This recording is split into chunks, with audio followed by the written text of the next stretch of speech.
Salam, hello and guten Tag from Ramallah. Thank you for joining in celebrating 31 years of German unity. A special thank goes to my fellow Germans. Herzlichen Dank für Ihr Engagement für die deutsch-palästinensischen Beziehungen.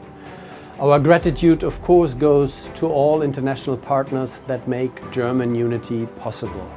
And along with this gratitude comes responsibility, including to our Palestinian partners in supporting them on their way to independence. I therefore am happy to reconfirm Germany's commitment to a negotiated two-state solutions with an independent, democratic and viable state of Palestine. In preparing the ground for such an independence, we are working on many levels.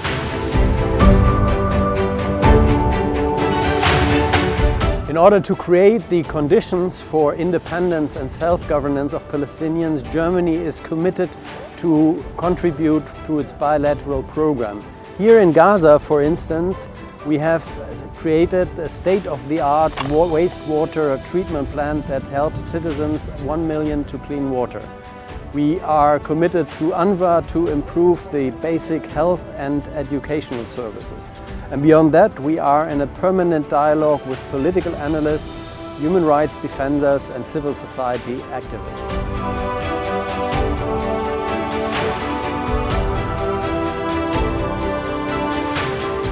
Many of our efforts do include Jerusalem, this miracle of a city that mandates both admiration for its many cultural layers as well as respect for the holy site of world religions.